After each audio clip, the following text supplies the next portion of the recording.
Students, today I am going to explain you the second chapter, population dynamics. Let us see first what is population. All the people who live in a particular area is referred as population of that area. Okay, and total population of the world in 2011 was 7 billions, and as per the census of India 2011, the total population of India was 1.21 billion. Okay, now let us see distribution of population. You know that the population is not evenly distributed in the whole world. The number of persons living in particular area or a state is called distribution of population.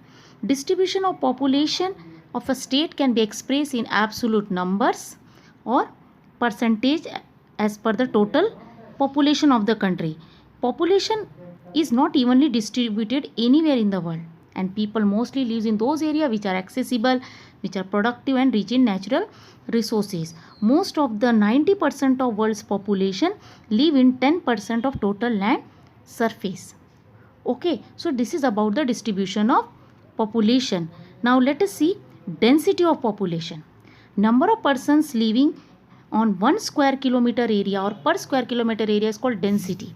If number of person living in particular state is distribution of population, per square kilometer area it is density of population. Okay students, this density of population varies from one place to another or one area to another. Some areas may have 1000 persons living in per square kilometer, while many areas are uninhabited also. So according to the distribution of population, world is divided into three regions. First is thickly populated area, you can see in the picture above. Second is thickly populated, or can also be said densely populated. Moderately populated areas and sparsely populated areas. Let us see thickly populated areas. Okay. Thickly populated areas mostly are those where we have fertile river valleys and industrial regions. Eastern and southern Asia are also densely populated. This is because intensive cultivation, because population is more and land is less, but the soil is fertile to do farming there, and the warm climate and fertile soils favors for cultivation of crops throughout the year.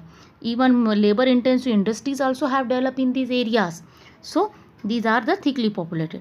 Western Europe, East Central North America, the main reason here for high density of populations are mineral resources, development of industries, and even the climate is also suitable for human habitation. So every country in the world has some pockets of thickly populated. Pockets means some areas which are developed for more population, and mostly they are the metropolitan urban areas.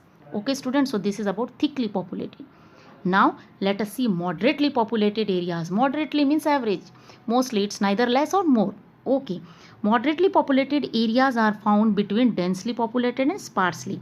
And these areas mostly have developed new industries, facilities for irrigation and mining. That's why people had what done? They migrated and settled in these areas because they are getting all the facilities here. And moderately populated areas are not forming a continuous belt. Okay.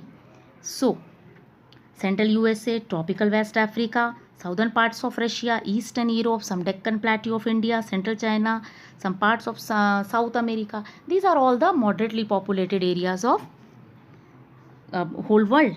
And in this region, people have migrated from other areas. Why? Due to favorable natural and economic factors. Okay students, now you can see the sparsely populated picture also. Mostly these sparsely populated areas are the hot desert, cold desert and highly mountainous areas of the world.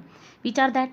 Tundra region in the north, you know that it is so much cold, snow covered whole the year. Thickly forested areas of Amazon, it is also so much dense, not easy to live there. Congo basins, as Congo river nearby, and the Sahara desert, these are the sparsely populated areas where the population is very less, because the physical environment is not suitable for human adaptation. So these are the world's three populated distribution of population: thickly populated, moderately populated and sparsely populated.